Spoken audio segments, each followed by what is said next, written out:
As you can see, we've just turned on recording. We're recording this morning just to make sure that for people who haven't been able to join us, we can get them recording of the session.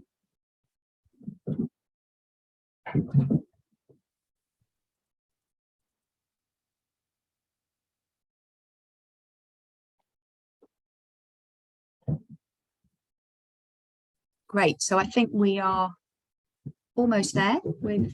There are a number of people still in the waiting room, so we'll just wait for those people to be admitted. Just quickly make sure I can verify everyone being admitted there.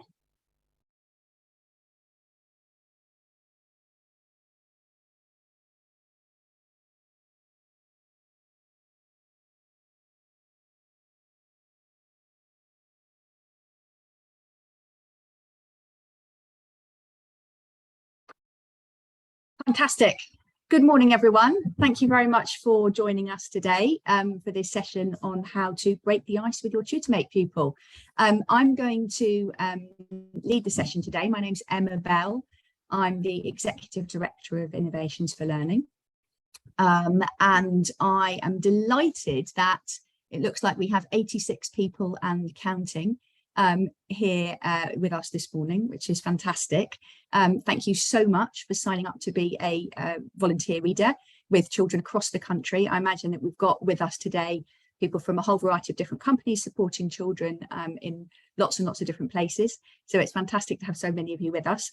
And what I'm planning to do this morning is spend some time just helping you think through how you get started on a really positive note and kind of break the ice with your pupil in your first few sessions with TutorMate.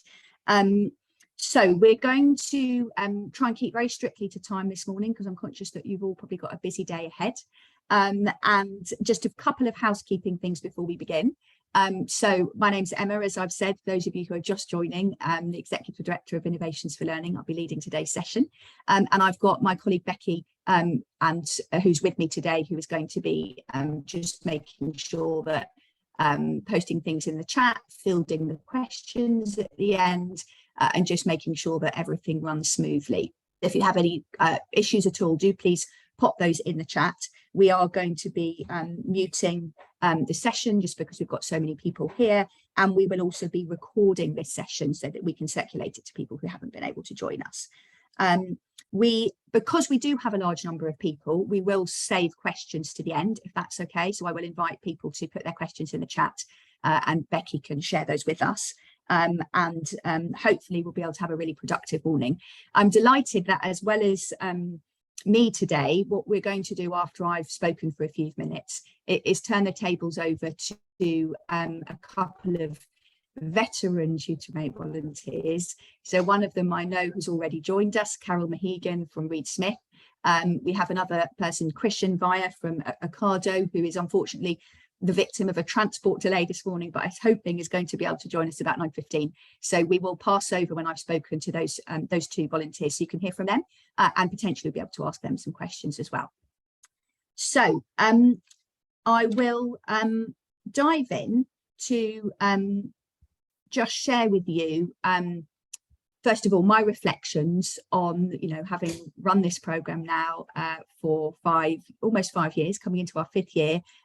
We have had lots and lots of learning about the way to start your volunteer sessions in the most effective way. And I have to say that a lot of the most fantastic insight and tips that we've had have come directly from volunteers like you who have maybe at this point supported 5 children and have got to understand the different ways that different children react to the first sessions. And also we've had obviously expert guidance from teachers. Many of our staff in Innovations for Learning are teachers. So what we're hoping to do today is really give you some tips and tricks and some reassurance about the fact that, this isn't something that you necessarily will get perfect the first time, but children are enthusiasts in general when they come to their sessions. And I think, if I had wanted you to leave today with one message, it would be to keep things positive, keep things light, keep things cheerful. And that is going to be the most effective tool that you have, is by remaining positive, communicating your enthusiasm for reading, and that will inevitably rub off on the child that you're speaking to. So I firstly wanted to just remind you all of the context of the children that you are supporting. So, you know, it sounds like an obvious thing, but do remember that the children that you are reading with and that you're devoting your very valuable time for half an hour a week to support are really quite small. They are only 5, 6 or 7 years old. And at that point in a child's educational journey, they're moving from the kind of play-based environment of the reception class, their first year of school, into the more serious learning of year 1 and year 2. So it is, you know, a transition moment for them. And they are, you know, like all small children, they, you know, some will take to it easier than others. So do remember that context. Do obviously also remember that the TutorMate pupils that you're supporting are coming from a variety of different backgrounds. We support schools, as you know, who are in disadvantaged communities. A lot of the children that we work with and that you'll be reading with will come from backgrounds where there are lots of challenges in the home setting. And one of those challenges may be that they don't interact that often with adults. So they may not have that much adult conversation in their lives, aside from their parent and carer and their teacher. And that, you know, adult conversation can take a little bit of getting used to. Remember, of course, and you know, you'll know this, you've been through our training, that sessions are in the classroom setting. So there are distractions and there are other activities going on, and they may coincide with your call. So be forgiving, be patient if a child takes, you know, a little bit of time to get used to the idea that they need to be concentrating for a conversation with you. Along the same vein, remember that this is new to the children. So like anything new, you know, you need to get used to it. They also need to get used to it. You will have some children potentially, if you're supporting a child in year 2, who've done this before, and they'll understand how it works. But for a lot of the younger children in year 1, this will be their first exposure to reading with someone like this, and they'll just need a little bit of time to get acclimatized to it. Please also don't forget that for children particularly, excitement can cause you to be tongue-tied. So it is something, when you're excited, that can mean that you do sometimes clam up. You're quite, you know what you want to say, you're quite enthusiastic in principle, but you can't quite get words out. And that's something I think that often happens in the first few sessions. And then last but very much not least, you know, everyone has a bad day from time to time. So that will be, you know, true of adults, and it can also be true of children. You know, they might be dealing with a friendship issue in their class. They might be worrying about something that's happened in a lesson just before your session. So remember that that can affect their mood too. What might you encounter when you first have your session? So I think, you know, the thing to remember is that you're going to have a whole range of possibilities. You can see that I've deployed a little bit of clip art to help illustrate my points, but you know, you can have everything from exuberant chattiness, so a child who finds it difficult to be quiet and won't let you get a word in edgeways, to silence, to monosyllables, to children who seem to have very quiet voices. And, you know, as I've mentioned previously, they may also have just a lack of understanding of what this is. You know, in the best classrooms, the teacher will have explained it to them. They might have had the benefit of seeing a peer in their class do this as well. But there'll be some children who don't really know who you are, who's doing what, how this works. And my tip for that is really that you're doing this together. You're on a kind of journey together. And if you make mistakes and something goes wrong and you press the wrong button, the children, you know, are not going to judge you for that. And it's, you know, it's a nice thing to approach it with a little bit of humor. You know, children love it when a grown-up says, "Oh, silly me, you know, I made a mistake. I didn't mean to do that." And you can have a sense of camaraderie and kind of complicity as you work things out together. So that's something to really remember and to try and foster.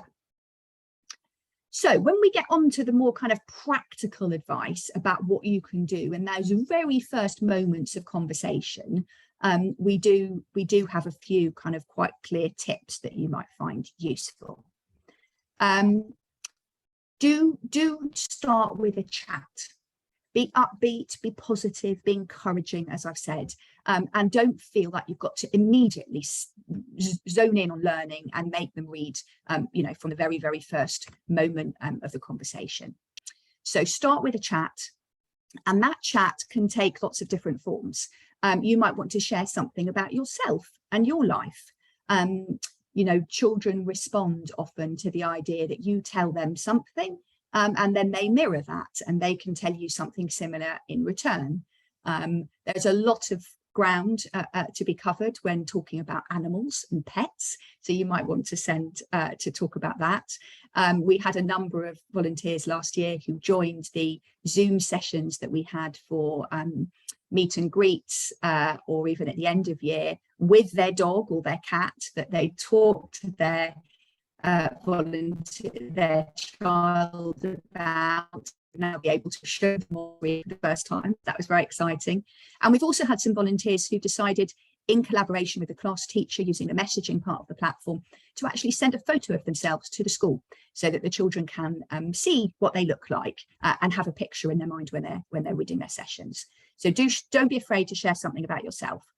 Also, and this is a tip that came from a number of teachers in our staff, do think about asking questions of your pupil that they don't have to think about the answer to. So, what is your teacher's name? Is the sun shining where you are? Those kinds of very simple questions. Things that we might regard as simple, like what did you have for breakfast, can sometimes throw a small person, because breakfast might have been quite a long time ago and they might not remember what they had for breakfast. So try and think of some very concrete things where they'll just know the answer to that. You know, how many brothers and sisters they've got, for example, or if they have any brothers or sisters, might be another good one. Next thing to do in that initial chat is to explore some key topics.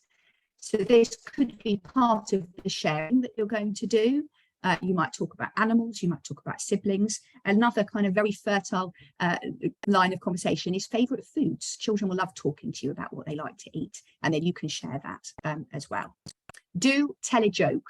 You know, that might not be something you want to do in your very first opening salvo of conversation, but children love jokes. There's one on the right-hand side of the screen that I particularly like, nice and simple. And if you don't feel like telling a joke, you could have a more kind of imaginative conversation. You know, if you were an animal, what animal would you be? And again, that's something that you could share the animal that you'd like to be and why, and ask them for their response in return.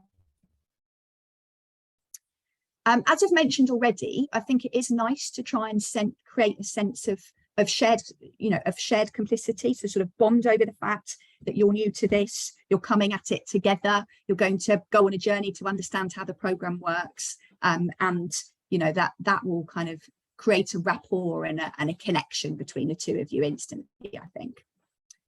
Do, of course, as you approach your conversations with your child, be mindful of safeguarding. So we do always, you know, remind you that conversations about very personal things or probing into their family arrangements, you know, maybe their parents aren't together and who lives where, that those kinds of conversations are not appropriate.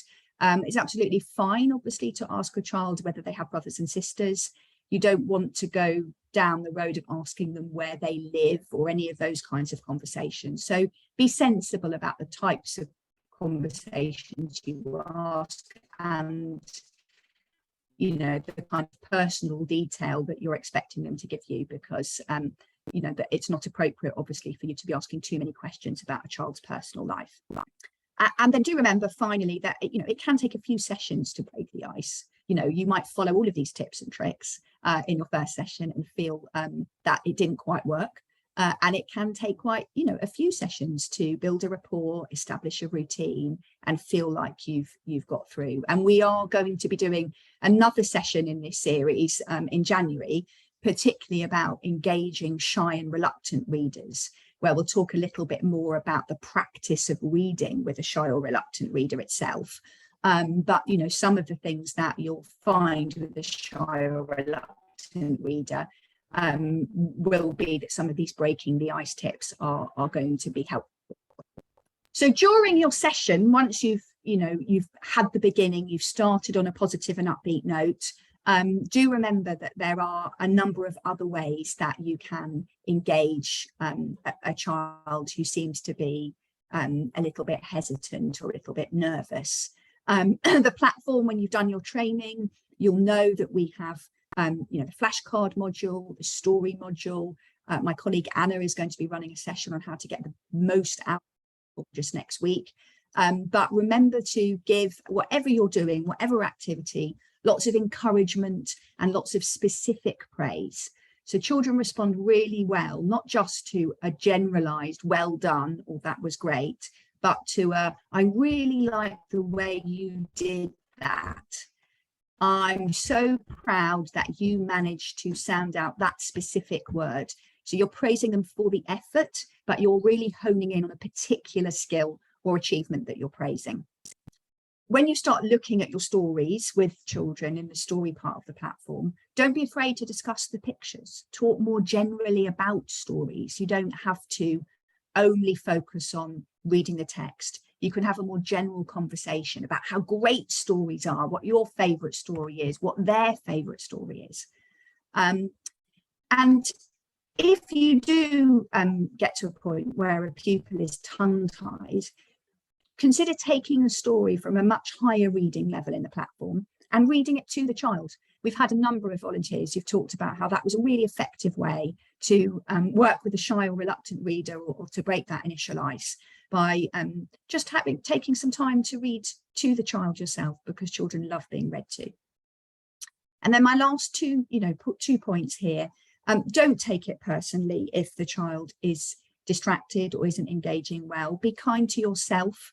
You know, we are all conditioned, I think, as adults in the workplace to, judge ourselves and by quite high standards and, want to succeed and achieve. It may not be that straightforward. So be kind to yourself if it doesn't work the first time and, and hang on in there.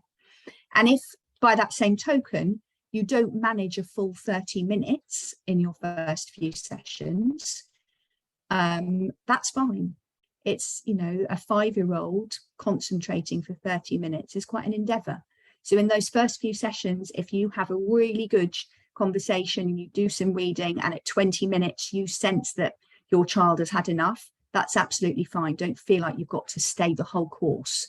But if things are slowing down a little for the child's concentration.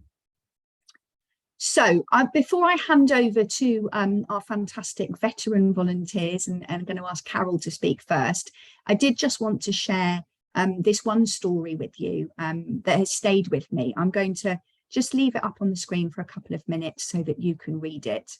But it is a fantastic story about a child who actually the teacher in the sort of pedagogical sense called a selective mute. So a child who really just didn't speak at school at all.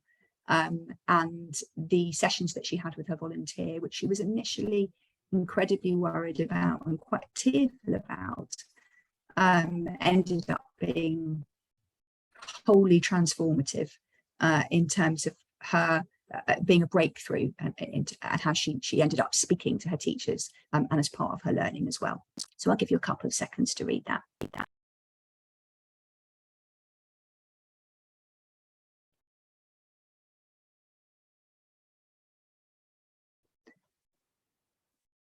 Great. So over to our experts now. We're going to hear hopefully a couple of words from Carole Mehigan from Reed Smith first, and then I'm hoping that Christian will have been able to join us. I'm going to stop sharing my screen so that we're able to you're able to see Carole and everyone as well. Becky, hopefully we're able to spotlight Carole, who I can see in the corner there. Unmute her so that she can say a few words.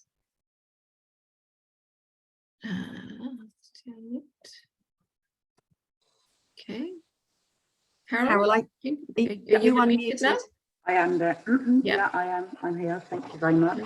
Good morning, everybody, and thank you, Emma, for the introduction. It's a pleasure to be here and to kind of share my own experience with being a tutor. So first of all, I should say that being a tutor has been one of the most amazing opportunities that I've had in the 4 years that I've been working with TutorMate. I'm also the coordinator, so I'm the responsible business manager for Reed Smith. I coordinate the programme with our other volunteers, and every year we get more and more volunteers engaged in the programme because people talk about it and how much they love it. Like Emma said, I think with the way I've always done it from the very start is I've just kept it very, very simple with the students.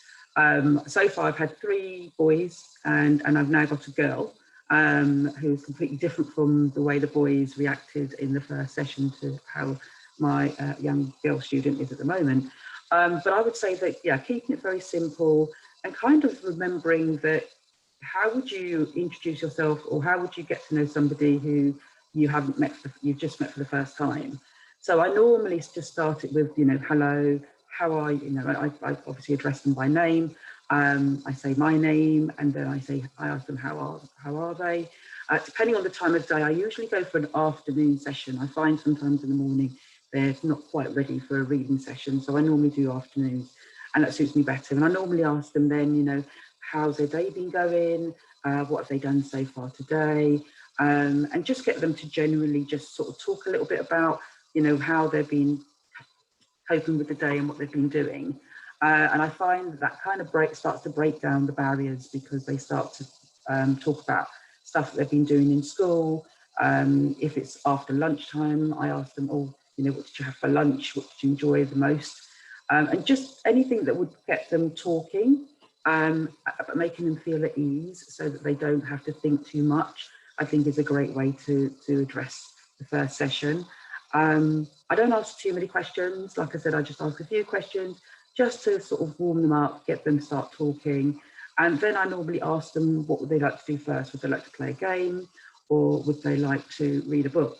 And depending on how they're feeling at the time, sometimes they say they want to play a game first, or sometimes they want to go straight into reading. Most of the time we will play a game. I let them choose what game that is. I tell them what the games are available, and I let them choose what they want to do. Sometimes we play more than one game, but a lot of the time it's quite good, because after the first game, they're quite happy to go straight into a story. So like I said, topics of conversation, I would definitely say would be things like, you know, what have they been doing during the daytime? What's their favourite subject? If they've been playing outside in the playground, what games have they been playing with their friends? If they've had lunch, you know, what did they have for lunch? Did they enjoy their lunch? And I tend to keep it more sort of school orientated rather than go into anything too personal, just because I don't want them to kind of start talking too much about their personal life and getting into the sort of the sort of areas where, you know, safeguarding procedures aren't being covered, because they're being quite open about stuff that I don't need to really know. You know, where do you live? Who do you live with? That sort of thing. The difference I've noticed with the students is, as I said, I've had 3 boys, and now I've got a little girl that I'm working with. I found the boys a little bit more challenging. They didn't really, in the beginning, the first boy I had, it took a little bit of time to warm up with him, a few sessions. The second one, again, took maybe 1 or 2 sessions. And then the last boy that I spoke to took a little bit longer, and maybe took about 4 or 5 sessions before we really got into be able to, you know, read a book in completion. So we would play, the boys seemed to want to play more games in the beginning. So it may have been 2 or 3 games that we played before we actually got to the story. Whereas my little girl that I'm reading with now, she's very enthusiastic from the first day that we spoke. She's very chatty, very lively, and very good, you know, very well. She speaks very clearly, and she would be happy just doing 1 game, and then we could go straight into reading a book. The difference that I noticed, and something that I've worked out for myself, is that sometimes you're given a level, and there's different kind of levels that the teacher may suggest, or to move on if they haven't moved on after 30 days. of being on that particular level. Sometimes I find if I move them up a level and they're struggling, what I'll do is move them back down to the previous level that they were on to make them feel comfortable. I think the thing to remember is that every student is an individual, and you should kind of go at the pace that they feel comfortable with, rather than just going at the pace that you're told to by the system or by the teacher, etc. Because sometimes the next level may be that little bit too much challenging for them. What you don't want to do is you don't want to deter them from wanting to read. You want them to enjoy the session. You want to keep them enjoying the session as much as possible. But also, as Emma said, be patient. So last week, for example, my student, she wanted to interrupt the session a couple of times. The first one was to go and ask her teacher a question about what they were doing after the session that we were reading, which was absolutely fine. And then she needed to go to the toilet. So we obviously had a quick couple of minutes break for her to go to the toilet. And then she came back, and then we carried on. So I would say that, be patient with them. Sometimes they need an interruption for whatever reason, or sometimes they are starting to flag a little bit. They're not they might know that there's something else going in the class. So, for example, PE was happening on one of my sessions. So I said to my student that she could go to PE if she wanted to, but she wanted to finish reading, so we did that. Carole, thank you so much. I'm a little bit conscious of time, so that's brilliant to have heard from you. And thank you very much for kind of talking on behalf of volunteers in general. Christian sadly has his transport problems have got worse, so he's not going to be joining us this morning. So you've represented veteran volunteers brilliantly. In the last couple of minutes that we have, does anyone have any questions that sorry, I'm just it appears that Christian is here if he fantastic. Yeah. Well, are there lots of questions coming in the chat, Becky? At the moment, no. We've just got one helpful comment from Eddie, who says, with respect to AM or PM sessions, one of his last pupils was easily distracted, so afternoon session was definitely a no-no, and he switched to 20-minute sessions for a while instead of 30 minutes. So that's a tip from him. Yeah. Okay. Jennifer, I can see your question there. If you haven't received your assigned pupil yet, that may be because if you're supporting a child in Scotland, that may be because the Scottish have been delayed.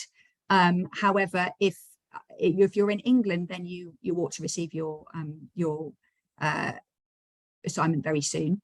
If you have, Jennifer, do put your company in the chat. That would be super helpful, and I can follow up with you on that. Christian, if there is anyone who has a moment just to listen to Christian's view, and Christian is in fact with us, then that would be fantastic. Are you able to unmute Christian? Yeah, Becky? I'm asking him to unmute. Because he has sent me a message saying that he didn't think he would be out of the tube until 20 to 10. So perhaps he's there, perhaps he isn't. Yeah, I'm asking him to unmute, but he's okay. Yeah. Oh, can you unmute me? Says Christian. Okay. Okay. I ask all to unmute.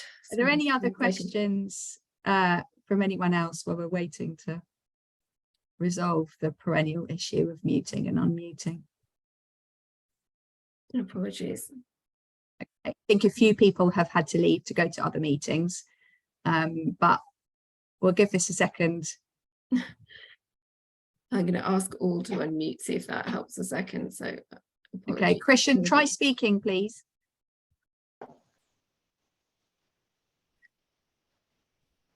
No, I think it sounds like we're not able to establish that connection. Okay, I think we will say goodbye at this point, everyone. I'm conscious of your time. I'm glad that there are some positive comments coming through there in the chat in terms of people's feeling that this has been productive. We will share the slides. We will also make sure that there's a recording that goes round so that anyone who wasn't able to get here for any reason is able to digest it in their own time. Don't forget that we have other readings, other sessions in this series coming up. one on using the platform next week, one on phonics on the 14th of December, and then 2 in January on shy and reluctant readers, and also challenging confident readers, who some of you might come across, readers who are very able and who you need to give a little bit of a push to. So thank you again so much for this, for not only joining us today, but also for everything that you're doing for the children that you're supporting, and very, very best of luck with your reading in the year to come. Goodbye. Thank you. Goodbye. Thank you. Thank you, Bye. everyone. Bye. Thank you. Bye.